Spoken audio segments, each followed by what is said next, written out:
berdebat. Selamat menyaksikan. Penelitian ini dilatar belakangi oleh meningkatnya kebutuhan akan sumber energi alternatif yang ramah lingkungan. Salah satu teknologi yang berpotensi untuk dikembangkan adalah bioreaktor mikroalga berbasis sistem bioelektrokimia yang memanfaatkan aktivitas mikroorganisme dan mikroalga untuk menghasilkan arus listrik skala kecil. Penelitian ini kami menggunakan alat dan bahan yaitu KCl, bubuk agar, tembaga, kaki 3 untuk pembakaran, kemudian ada seng, basic meter, kemudian ada corong, ada bunsen, baterai, kemudian ada pengaduk, gelas beker, lampu LED, pipa U, dan yang paling utama yaitu 2 tabung untuk anoda dan katoda. Selanjutnya, mengambil anoda di sawah, pastikan memilih anoda yang lebih lembut. Tidak lupa mengambil mikroalga di dasar kolam. Untuk mikroalganya berwarna sangat hijau. Mengukur KCl sebesar 2,3 gram atau 3 mol.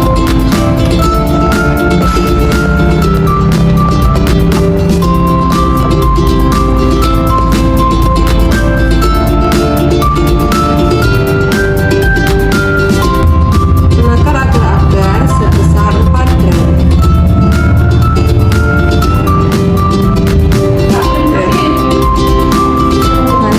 Kemudian memanaskan 100 ml aquades hingga mendidih.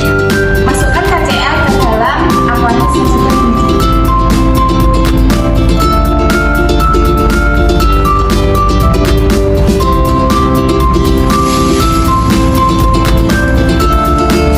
Selanjutnya, masukkan agar-agar ke dalam larutan ini.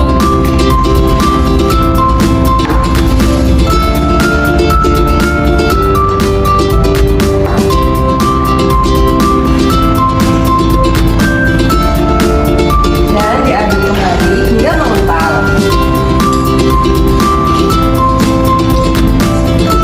Setelah larutan mengental, masukkan ke dalam pipa.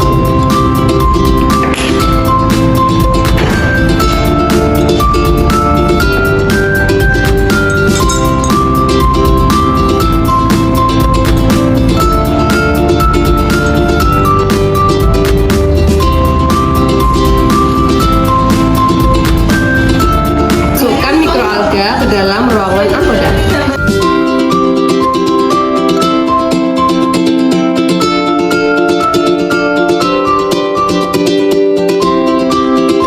Tuangkan lumpur ke dalam ruangan anoda.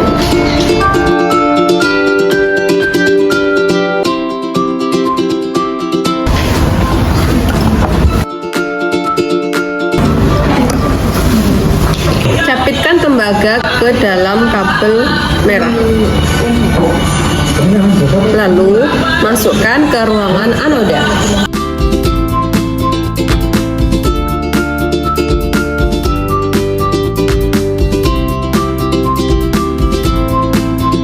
Masukkan seng ke dalam kabel hitam.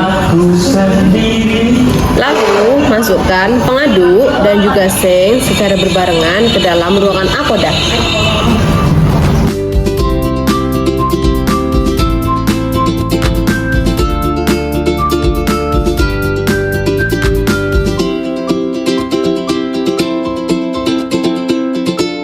Lalu masukkan jembatan garam ke dalam ruangan aqueduct dan anoda.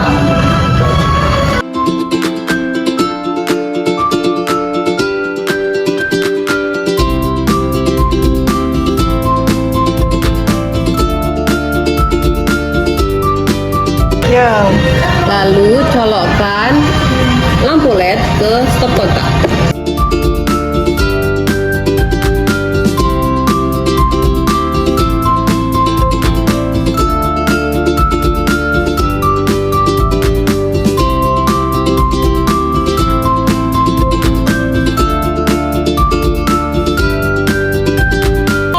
Pasang kabel merah ke kabel merah.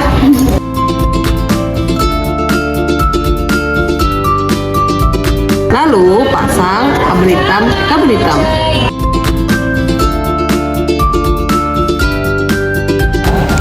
Selain ada hambatannya, juga ada tegangan.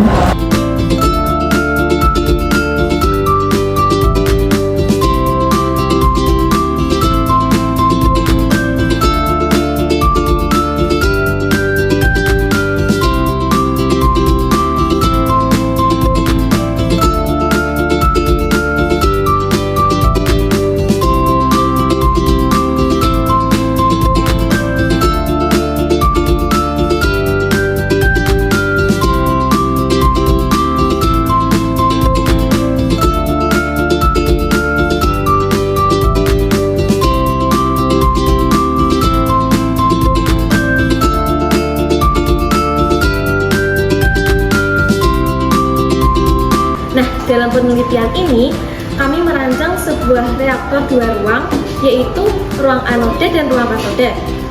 Ruang anoda ini yang berisi lumpur aktif sebagai sumber mikroorganisme, dan ruang katoda yang berisi mikroalga. Yang keduanya dihubungkan oleh jembatan garam. Di sini berisi KCl berbasis agar-agar. Penelitian ini, kami melakukan 5 kali percobaan dengan variasi kondisi, khususnya pada konsentrasi KCl dalam jembatan garam serta kondisi fotosintesis mikroalga. Pada tahap awal, kami menyiapkan jembatan garam dengan agar-agar sebanyak 4 gram, KCl dengan variasi konsentrasi mulai dari 3 mol atau 22,3 gram hingga 1 mol yaitu 7,4 gram, dan aquades sebanyak 100 ml. Larutan tersebut dipanaskan hingga homogen, kemudian dituangkan ke dalam pipa U sebagai jembatan garam yang menghubungkan ruang anoda dan katoda. Elektroda seng dan tembaga digunakan sebagai penghantar elektron, kemudian rangkaian dihubungkan dengan multimeter untuk mengukur hambatan, tegangan, dan arus listrik. Berdasarkan seluruh percobaan, dapat disimpulkan bahwa lumpur aktif pada ruang anoda berfungsi sebagai sumber mikroorganisme yang mengoksidasi bahan organik dan menghasilkan elektron. Kemudian, mikroalga pada ruang katoda berperan menghasilkan oksigen melalui fotosintesis yang berfungsi sebagai abspektor elektron. Dan pada jembatan garam KCl berperan penting dalam menghantarkan ion untuk menjaga keseimbangan muatan antara anoda dan katoda. Nah, semakin tinggi konsentrasi KCl, maka semakin baik konduktivitas ion sehingga hambatan menurun dan arus listrik meningkat. Sebaliknya, penurunan konsentrasi KCl menyebabkan hambatan naik dan kinerja reaktor menurun. Dari percobaan tersebut, reaktor mikroalga dengan jembatan garam KCl mampu menghasilkan arus listrik dengan rata-rata kuat arus sebesar 0,00242 ampere. Meskipun arus yang dihasilkan masih relatif kecil, penelitian ini menunjukkan bahwa bioreaktor mikroalga memiliki potensi sebagai sumber energi alternatif skala kecil, khususnya jika kondisi mikroalga, pencahayaan, elektroda, dan juga konsentrasi elektrolit dapat dikontrol dengan optimal. Sekian video pemaparan mini riset dari kelompok kami. Semoga mini riset bioreaktor mikroalga ini dapat dikembangkan